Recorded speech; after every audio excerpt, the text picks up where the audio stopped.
Hello there, this is James and you're watching tixee Live. In fact, you're watching a tixee Live watch-along of the EU CPI, Consumer Price Index, and at the same time, as a little bit extra, as a bonus, EU GDP, which comes out at the same time. But before we get into this, or before we get into that even, don't forget, these little videos are for educational purposes only, and in no way whatsoever should ever be taken as financial advice. I always suggest you do your own research, do your own due diligence, and of course, know the risks at hand before entering any trade.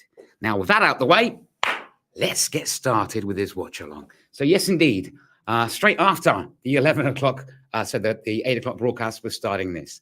And we can't help that because that's the time the events are happening. So yes, we're doing a tixee Live watch along of the EU Consumer Price Index and the EU Gross Domestic Product. Now, we're going to focus mainly on the CPI, though, because I did the GDP yesterday for the States. So let's do CPI today. Now, for those of you who are new to trading, you might not know what the CPI is. Well, the CPI is this. The Consumer Price Index, CPI, measures the change in the price of goods and services from the perspective of the consumer. Basically, inflation. How much more expensive good items are to purchase, be it food, be it clothing, be it video games, be it makeup, be it anything.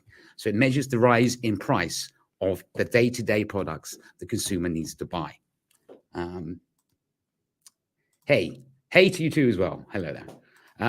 Yes, it's to do with that. So it's extremely important, especially at this very moment in time when we are living through a cost of living crisis. Now, usually, this is not always the case, but usually the higher than expected number, okay, can potentially be bullish for the currency in question. In this case, the euro. A lower than expected can potentially be bearish for the currency. In this case, the euro. Now, the euro expectation is as follows, 8.6.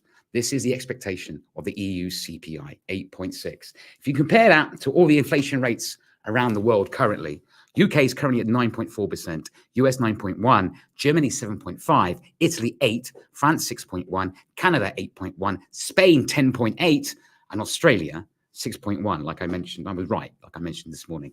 Now, if we look at the actual steady rise of the CPI in Europe, in January it's 8.6. Then February it was 5.9, March 7.5. April 7.5, May 8.1, and so June 8.6. So they're expecting it to stay the same as it is, not to actually rise, increase, or lower. So that's their expectations of this meeting. Now, the question I have, are we going to get further proof of stagflation? What is stagflation, you may ask? Stagflation is we have rising inflation, okay, and reducing growth. Growth is going down, which is quite ideal because at the same time, we have EU GDP, and the expectation of that is 3.4%. Sorry, my address is 3.4%. Now, if again we look at the decline of GDP in Europe, January is 4.6, March was 4.7. Sorry, January was 5.4, February it was 5%. Then in March is 4.6, and June was 4.6. So I can't read my handwriting sometimes. So again, we can see a steady decline. So we can see a growth in inflation and a decline in growth. So yes, indeed, we could potentially face further evidence as to inflation. The other thing I want to go out, and this could impact the EU GDP, because just a little while ago, the German GDP announced at 1.5% versus 1.8% expected. And don't forget, Germany is the powerhouse of the EU. So let's see how this result comes in. If Germany is declining quite rapidly, what will be the EU result? And let's face it, EU has plenty of issues to face at the moment. I mean, the EU will have plenty to carry out, okay? First of all, and I've said so many times over the last couple of weeks and last couple of occasions, the ECB and their lack of guidance. Yes, we know in our press conference they said they're going to stop forward payments from now on. They're going to do it based on meeting by meeting, and it's going to be data-driven. But let's face it, compared to all the other central banks, it's taken the ECB so long to raise interest rates to tackle inflation.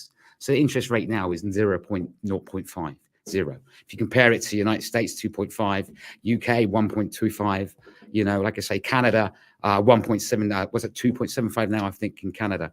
And you look at the ECB, 0.5, they really have a lack of action. So that must clearly play on the mind of Euro bulls. The other problem they've got, and this is the big one, in my opinion, this is the big issue the EU faces, is energy concerns. We all know, and I've spoken so much about this, the Nord Stream 1 issue. It's now delivering 20% capacity to EU, only 20%. And like I say, Germany in particular faces a massive crisis with its gas supplies. Don't forget, it's activated stage 2 of its emergency gas plan as well already. So that's a real playing concern on the EU, is the gas issue, big energy crisis. And the other thing is the Italian crisis. As we know, 2 weeks ago, Mario Draghi resigned as prime minister, and now they have to do another general election. They have so many issues. They borrow so much money from the EU, which they can only receive if they sort out certain issues, which they're not going to be able to do halfway through a political crisis. So that's another problem. And don't forget, Italian bond yields are extremely high at the moment. Sorry, throat's really dry. Which makes it very difficult for Italy to borrow money. So again, that's another major worrying concern for the Euro bulls. So this announcement could potentially have a massive impact on the Euro direction today, potentially. I know the Euro currently is quite buoyant or quite bullish on the back of the US GDP, and we talked about the reasons behind that this morning. Obviously, with the market, being bullish, thinking because of the negative US GDP, the US Fed won't be aggressive in interest rates. So that's the reason for that. But anyway, we've got about a minute to go. So in the meantime, what I'd like to share with you, just as exciting as this, is I want to start to share something a little bit more, something else which is really exciting too. Us humans are social creatures in general. We like to help. We like to communicate. We like to be together. And we like to share. This is why we have launched social trading. Social trading gives you a world of opportunity where you can follow any strategy you choose and share your own strategies with simple ease.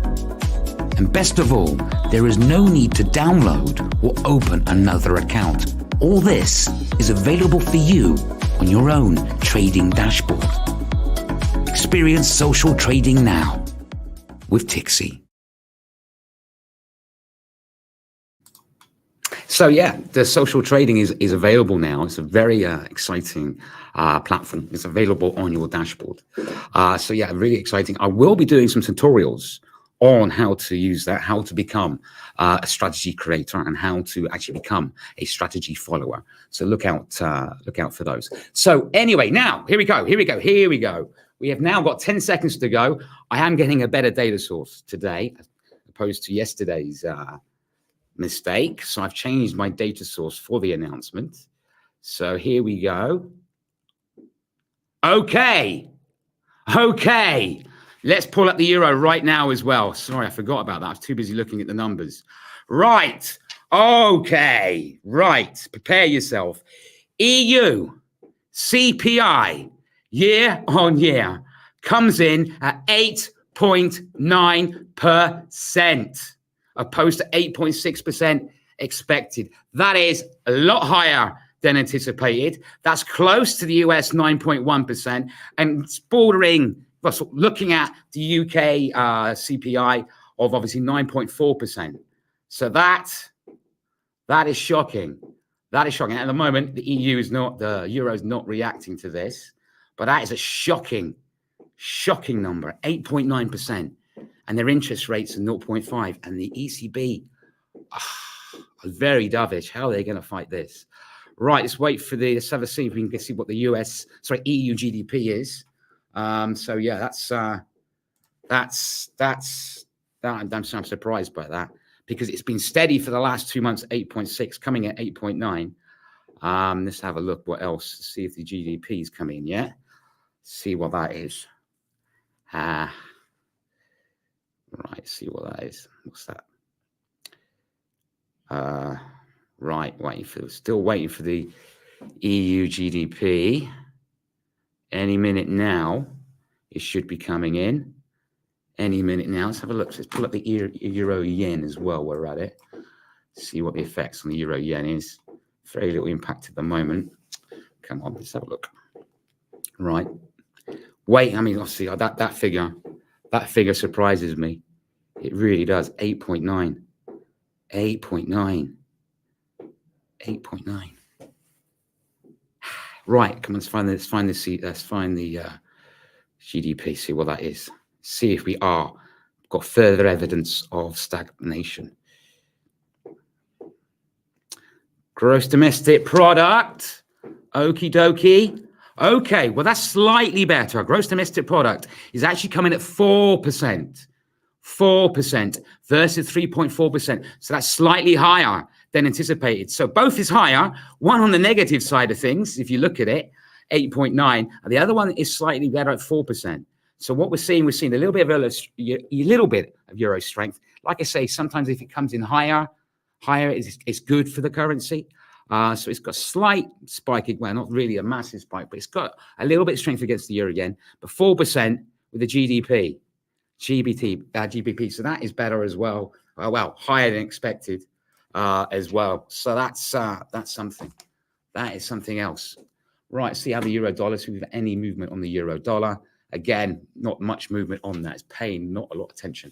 I think it's waiting for more US data later this afternoon. But there we go. Shocking numbers. Shocking numbers. See how the euro Swiss is doing as well. Euro Swiss, fairly sideways still, 0.9735. But it's in euro sterling. Let's have a quick look at this pair. Okay, slightly higher up against the sterling, 0.84022. So there we go with that. So yeah, well, 8.9. That is literally almost on the almost touching toes with the US. You can see the UK is miles away from the UK's 9.4, but 8.9, a lot higher than expected. Better GDP though, better GDP, 4%. So there is still signs of stagflation. No, well, not slightly actually, because don't forget, stagflation is increased inflation. We've got that, lower growth. Okay, we've still got low growth, but still 4% is a lot better than the 3.4% expected. So there we go on that. 8.9. Okay, don't forget, you guys can, ladies and gentlemen, you can ask me questions anytime you wish, or simply say hi if you like, or share your opinion on the matter. Say what you think. This is a live broadcast after all, and live does mean live, obviously. And don't forget, if you think of a question later, you can always put it in the comments below, either on Facebook and YouTube. I will see them and I will reply to them next time I'm online. Okay, if there is no questions, not a problem, not a problem. My throat's really dry. I think it's the aircon. I have two choices: a dry throat or, melt to death. So I choose dry throat. Anyway, don't forget, I'll be back online again later this afternoon at 1:30 p.m. UTC. Please come along and join me for that. And we'll see how the US session is opening and any further developments in the European trading session, any other breaking news. Plus, as it's Friday and it's the last, what is a higher rate? You talk, is that in reference to the CPI or to GDP? Well, like I say, the higher rate Okay, that's you're talking about the well, that, like I say, it can technically for the consumer, it's a bad thing. Okay, but the CPI comes in higher. The reason sometimes it can make a currency stronger means that the market then assumes that the central bank is going to raise interest rates, which in theory, yeah, it's CPI. This is CPI. When the CPI number comes in higher, okay, the market sometimes sees it as a bullish move for the currency in question, because their next guess is that the central bank is going to raise interest rates to tackle inflation. Because the one way to fight inflation is by tightening. In other words, raising interest rates. And raising interest rates tends to make the currency stronger. That's why it's viewed market-wise sometimes as a good thing, because they think the central bank's going to be proactive with that. Good question, though. Very, very good question. Very good question. Is there any other questions at all? Anybody else would like to ask me anything else?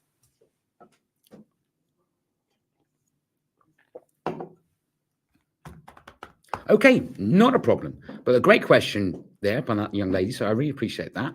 Thank you for that. Thank you for that. On that note, don't forget, if you're watching me don't forget, I'm going back online again later today at 1:30 p.m. UTC. But anyway, on that note, if you're watching me on Facebook and you enjoyed this little watch along, by all means, give us a follow. If you're watching me on YouTube and have also enjoyed this little watch along, by all means, subscribe if you like. Hit the notification button so you know next time I'm going live.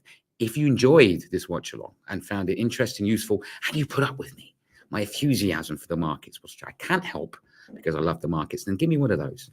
It's nice to know you like what I do. I see I've got a like already, which I really appreciate. Anyway, till next time, don't forget these little videos are for educational purposes only, and in no way whatsoever should ever be taken as financial advice. I always suggest you do your own research and do your own due diligence. And of course, know the risks at hand before entering any trade. Till next time, every single one of you, trade safe.